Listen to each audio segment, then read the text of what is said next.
Bismillahirrahmanirrahim. Assalamu alaikum students. Here is Khurram Shehzad and our today's topic in base catalyzed condensation reactions is Claisen-Ester condensation. Note the difference. Our previous lecture was Claisen reaction. That was the condensation of an ester having alpha hydrogen and a carbonyl compound without an alpha hydrogen. Our today's topic is Claisen-Ester condensation. What is Claisen-Ester condensation? Claisen-Ester condensation is the self-condensation of an ester having an alpha hydrogen in the presence of a strong base to give beta keto ester. Such a condensation is called Claisen-Ester condensation. Klaassen reaction में ये हुआ था कि एक ester जिसके पास alpha hydrogen हो उसे हमने किसी कार्बोनिल कंपाउंड के साथ एल्डिहाइड या कीटोन के साथ प्रेफरेंशियली विदाउट अल्फ़ा हाइड्रोजन तो उसके साथ हमने कंडेंस किया था और उसमें हमें जो प्रोडक्ट मिली थी उसमें एडिशन प्रोडक्ट थी बीटा हाइड्रोक्सी एस्टर, जबकि डिहाइड्रेशन के बाद जो प्रोडक्ट मिली थी that was alpha beta unsaturated ester. Claisen ester condensation में क्या होगा, इसमें हमने ये एस्टर की सेल्फ कंडेंसेशन है. इसमें जो दो मॉलिक्यूल्स ने कंडेंस होना है वो दोनों एस्टर के मॉलिक्यूल होंगे और दोनों के पास अल्फ़ा हाइड्रोजन होगा, same molecule. The Claisen condensation of an ester having an alpha hydrogen in the presence of a strong base to give beta keto ester is called Claisen-Ester condensation. For example ये देखें, ये कोई ester है, simple सा ester हमने discuss किया है, ethyl acetate, वही इथाइल एसीटेट है. तो इसके पास ये देखें, ये यहाँ पे अल्फ़ा हाइड्रोजन मौजूद है. तो दोनों इथाइल एसीटेट के मालिक्यूल हैं. जब ये आपस में कंडेंस होंगे तो कैसे होंगे, एक तो हमें बेस चाहिए तो ये हम सोडियम एथोक्साइड को बेस के तौर पे यूज़ करेंगे in the presence of ethyl alcohol. First step में ये करेंगे. तो अब ये आपस में कंडेंस होंगे, इन दोनों में से एक मालिक्यूल में से अल्फ़ा हाइड्रोजन रिमूव होगा, कार्बोनाइन बनेगा, जबकि ये जो कार्बोनाइन है ये दूसरे मालिक्यूल के कार्बोनिल कार्बन पे अटैक करेगा. तो ये हमें कंडेंसेशन प्रोडक्ट मिलेगी which is a beta keto ester. ये देखें, ये एस्टर है, ये इसकी अल्फ़ा कार्बन है, ये बीटा कार्बन है और बीटा कार्बन पे देखें कीटोनिक ग्रुप मौजूद है. That's why this is called beta keto ester. बना कैसे है ये, इसका मैकेनिज़्म देखते हैं. Mechanism just like other aldol condensation reactions which are base catalysed. सबसे पहले बेस आएगी, बेस अल्फ़ा हाइड्रोजन को कैप्चर करेगी एस्टर के एक मॉलिक्यूल से. तो अल्फ़ा हाइड्रोजन को कैप्चर करेगी तो ये हमारा कार्बोनाइन बन जाएगा विच इज़ मीज़ोमेरिकली स्टेबलाइज्ड. मीज़ोमेरिकली स्टेबलाइज्ड कार्बोनाइन बन जाएगा. सेकेंड स्टेप में क्या होगा, ये जो कार्बोनाइन है दैट इज़ न्यूक्लियोफाइल, ये दूसरे मॉलिक्यूल के इलेक्ट्रोफिलिक कार्बन पे अटैक करेगा और ये ऑक्सीजन पे नेगेटिव चार्ज चला जाएगा. और आखिरी स्टेप में क्या होगा, थर्ड स्टेप में, जो कि ये थोड़ा सा डिफरेंट है एल्डोल कंडेंसेशन से, कि बाकी कंडेंसेशंस में ये होता था यहाँ पे जो ऑक्सीजन पे नेगेटिव चार्ज आया है ये प्रोटॉन कैप्चर कर लेता था. यहाँ पे प्रोटॉन कैप्चर नहीं करेगा, ये वापसी कार्बन और ऑक्सीजन के दरमियान डबल बॉन्ड बन जाएगा, जबकि ये C2H5O नेगेटिव एथोक्साइड आयन बन के यहाँ से रिमूव हो जाएगा. तो ये हमें फ़ाइनल प्रोडक्ट मिलेगी, ये एथोक्साइड यहाँ से रिमूव हो जाएगा. और चूँकि ये देखें एथोक्साइड यहाँ से रिमूव हुआ है तो ये एडिशन नहीं हुई, दिस इज़ सब्स्टिट्यूशन, कि एक मॉलिक्यूल ने, एक न्यूक्लियोफाइल ने अटैक किया था, दूसरा न्यूक्लियोफाइल रिमूव हुआ है. तो basically this is substitution, while in aldol condensation there was addition in this step. अच्छा ये देखें, ये हमें फाइनल प्रोडक्ट मिली है which is beta keto ester. Beta keto ester में आप देखें कि ये सेकंड स्टेप में हमारे पास बीटा कीटो एस्टर बना है। तो बीटा कीटो एस्टर में ये वाली कार्बन को आप नोट करें जो कि अल्फ़ा कार्बन है, it still have 2 alpha hydrogens. जब रिएक्शन शुरू हुआ था तो इस कार्बन के पास 3 अल्फ़ा हाइड्रोजन थे, एक तो रिमूव हो गया था, बेस ने कैप्चर कर लिया था उसे आके, तो अभी भी इसके पास 2 अल्फ़ा हाइड्रोजन मौजूद हैं। और ये जो 2 अल्फ़ा हाइड्रोजन मौजूद हैं they are strongly acidic. Strongly acidic क्यों हैं?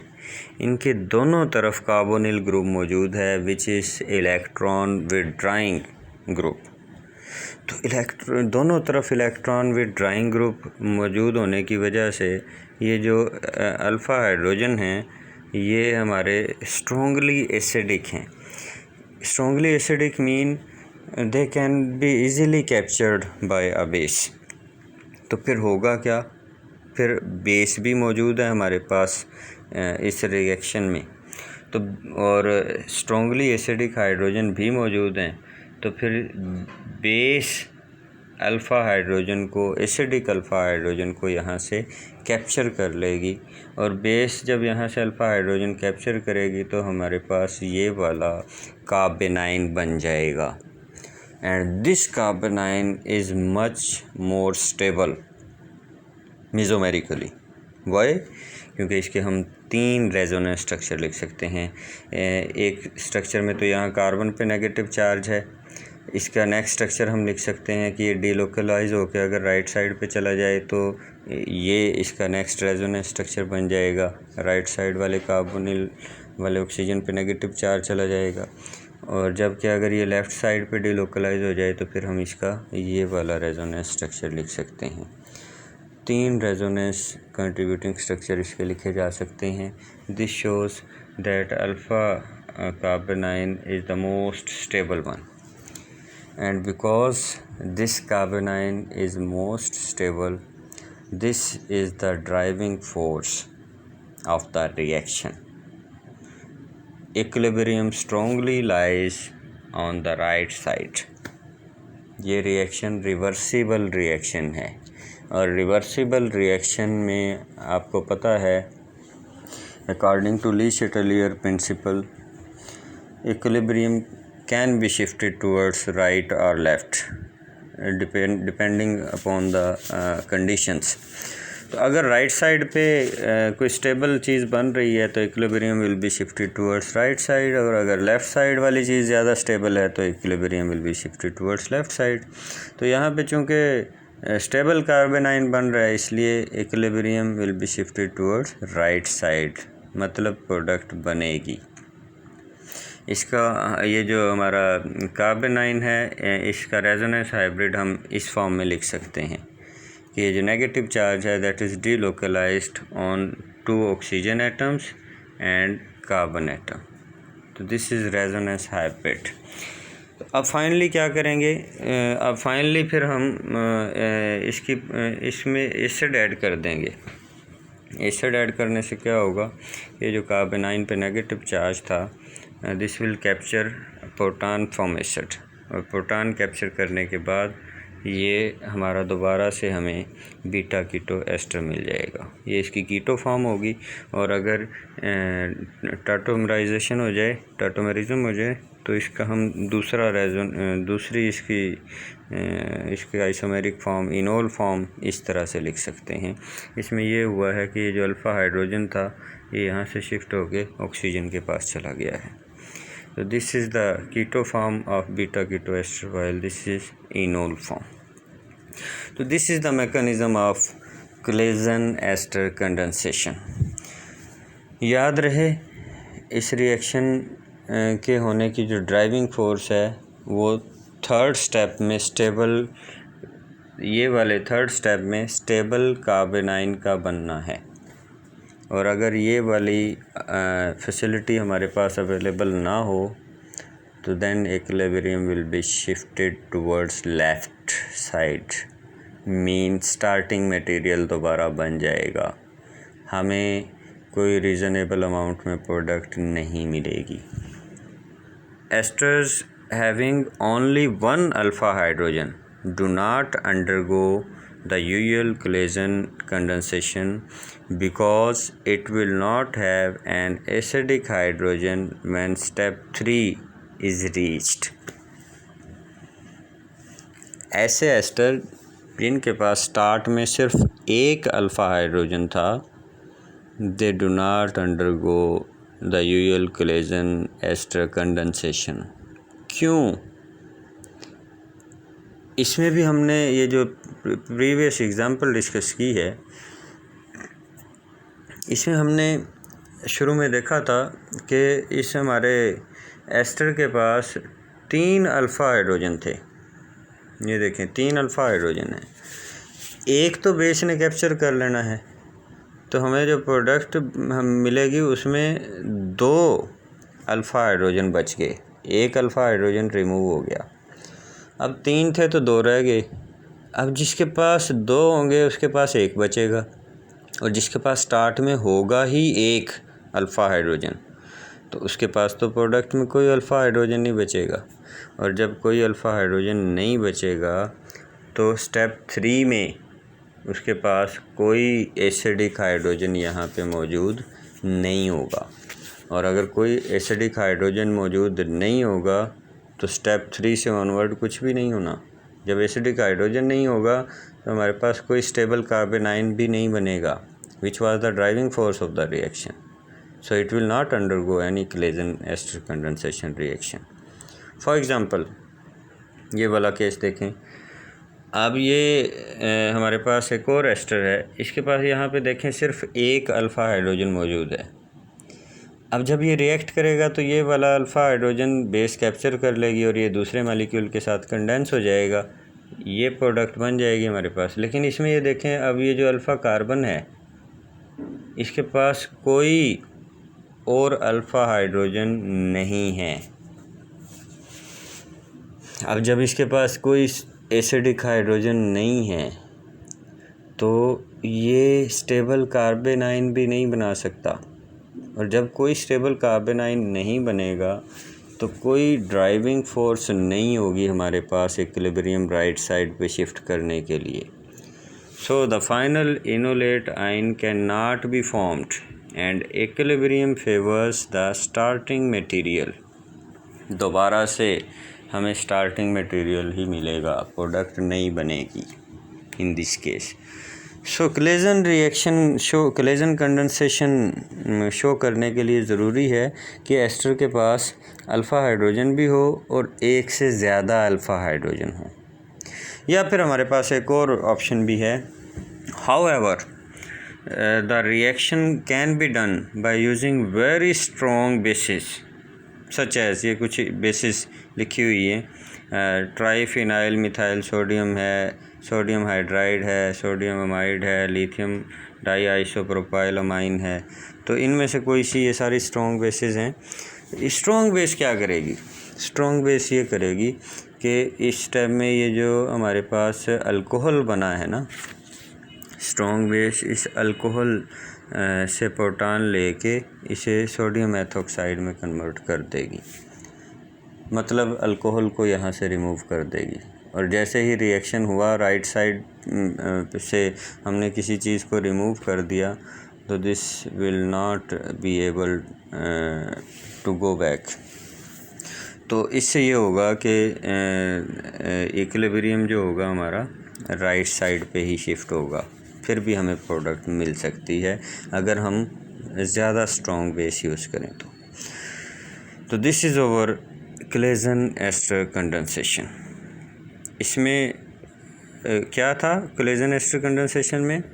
इसमें 2 ऐसे एस्टर जिनके पास अल्फ़ा हाइड्रोजन हो उनकी सेल्फ कंडेंसेशन होती है, और इसमें हमें जो फाइनल प्रोडक्ट मिलती है that is beta keto ester. तो अब हम इसकी कुछ एग्जांपल्स और डिस्कस करेंगे, या सिंथेटिक एप्लीकेशन भी आप कह सकते हैं। तो इसमें ये देखें, इससे हम बीटा कीटो एस्टर बना सकते हैं। कौन सा बीटा कीटो एस्टर बनाना है, हमें जो भी रिक्वायर्ड प्रोडक्ट होगी उसी के मुताबिक हम अपना स्टार्टिंग मटेरियल चेंज करते जाएंगे। फॉर एग्ज़ाम्पल अगर हमें आइसोब्यूटाइल एसीटो एसीटेट बनाना है तो हम अपना स्टार्टिंग मटेरियल लेंगे आइसोब्यूटाइल एसीटेट। जब आइसोब्यूटाइल एसीटेट के दो मॉलिक्यूल आपस में कंडेंस होंगे बेस की मौजूदगी में, फॉलोड बाय एसिडिक हाइड्रोलिसिस, क्योंकि फाइनल स्टेप में हमने दोबारा एसिडिफिकेशन भी करनी होती है, तो फिर हमें आइसोब्यूटाइल एसीटेट मिलेगा और ये isobutyl alcohol removed as formed. ये वही बात है जैसे हमने ऊपर डिस्कस किया था कि जैसे ही अल्कोहल बनेगी तो अल्कोहल को फौरी रिमूव कर दिया जाए, तो दिस फेवर्स फॉरवर्ड रिएक्शन। ये पहली एप्लीकेशन थी।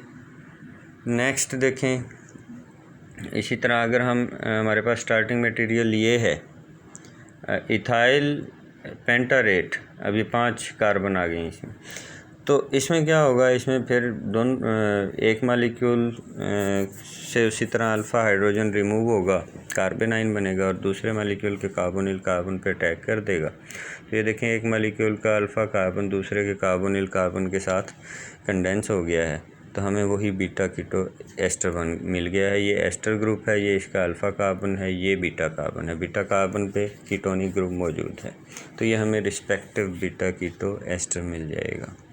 इसी तरह एक कार्बन और बढ़ा दी है नेक्स्ट इसमें, तो हमें ये फिर रिस्पेक्टिव फिर बीटा कीटो एस्टर यहाँ पे भी मिल जाएगा, ester alpha carbon beta carbon, तो ये हमें रिस्पेक्टिव जो है वो प्रोडक्ट मिल जाएगी beta, which is beta keto ester.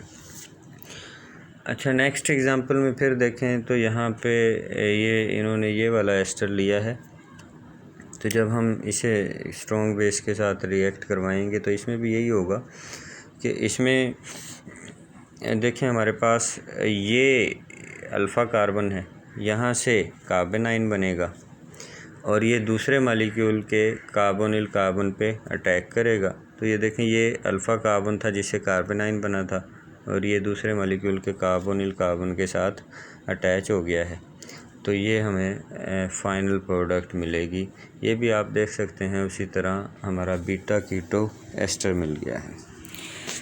तो this is a very useful reaction to obtain beta keto ester. अच्छा, बीटा कीटो एस्टर के अलावा भी हम कुछ और चीज़ें भी ले सकते हैं इस रिएक्शन से। कैसे?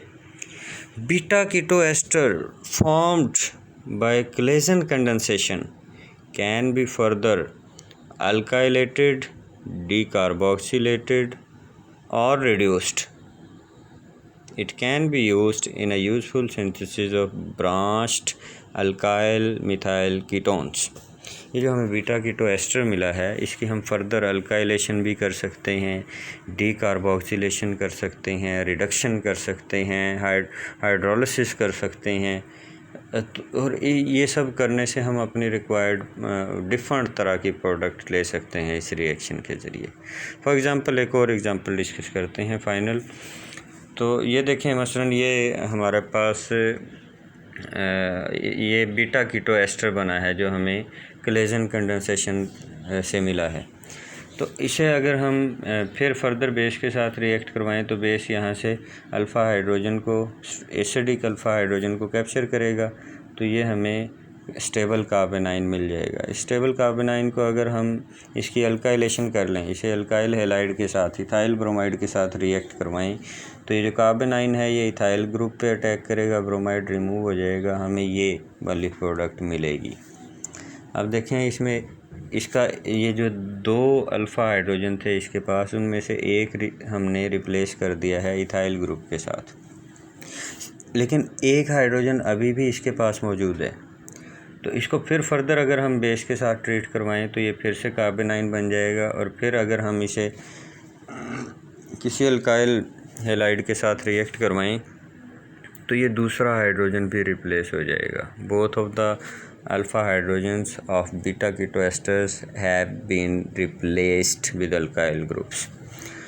तो आप देखें, अब ये हाइड्रोजन रिमूव हो गए हैं, अब ये एस्टर ग्रुप है हमारे पास। हम यहाँ पे एस्टर नहीं लेना चाह रहे हैं, हम फ़र्ज़ किया कोई एसिड लेना चाह रहे हैं, कार्बोक्सिलिक एसिड, तो हम इसकी एसिडिक हाइड्रोलिसिस करवा देंगे। हाइड्रोलिसिस करवाने से क्या होगा, ये जो एस्टर ग्रुप था ये रिस्पेक्टिव कार्बोक्सिलिक एसिड में कन्वर्ट हो जाएगा। तो this is a beta keto acid. लेकिन अगर हम एसिड भी नहीं लेना चाह रहे, हमें कीटोन चाहिए है, हम कीटोन भी ले सकते हैं। फिर हम क्या करेंगे, इसे हीट करके इसकी डीकार्बोक्सिलेशन कर देंगे, कार्बन डाइऑक्साइड यहाँ से रिमूव कर देंगे, और कार्बन डाइऑक्साइड जब यहाँ से रिमूव होगी, CO2 यहाँ से रिमूव होगा, तो we will obtain a branched ketone which is three benzyl two pentanone in this case. ये हमारी चेन है, 2-पेंटानोन है, और इसमें 3 पोजीशन पे बेंजाइल ग्रुप लगा हुआ है। तो this is the synthetic applications of Claisen ester condensation. That's all as far as our today's lecture is concerned. Take care. Allah Hafiz.